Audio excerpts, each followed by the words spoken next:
En 2016, j'ai perdu la moitié de mes colonies, une cinquantaine de ruches, à cause du frelon asiatique.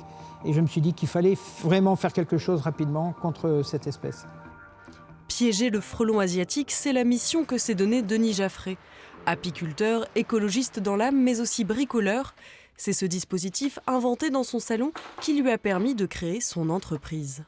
L'idée, c'est d'avoir un piège qui puisse être réutilisable chaque année, qu'on a une cage, ce qu'on appelle la cage de capture, qui permet aux frelons de s'introduire à l'intérieur par le biais de ce dispositif, un cône, avec un anti-retour. Et comme ils ne peuvent pas manger et ni accéder à l'appât qui se trouve en dessous, eh ben, ma foi, ils meurent très vite. En 2025, 10 000 nids ont été détruits dans le département du Finistère.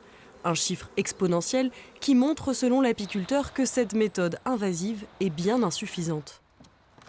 Alors on s'est aperçu que la destruction des nids, effectivement, n'avait aucune incidence sur la prolifération du frelon et qu'au contraire, elle coûtait cher et elle était impactante sur l'environnement puisqu'on utilise des insecticides de synthèse, alors que le dispositif de prévention des nids est basé sur la destruction des reines au printemps pour éviter ensuite la présence des nids. Et c'est ça l'essentiel du sujet.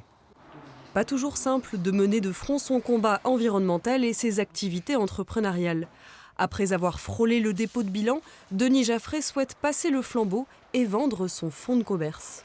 C'est un enjeu économique, mais c'est aussi un enjeu global pour la planète, parce que le frelon, c'est un prédateur qui n'a lui-même pas de prédateur, et c'est un gros problème pour la biodiversité au sens large. À 70 ans, il souhaite passer la relève, mais pas question que son ingénieux dispositif prenne sa retraite et ne sombre dans l'oubli.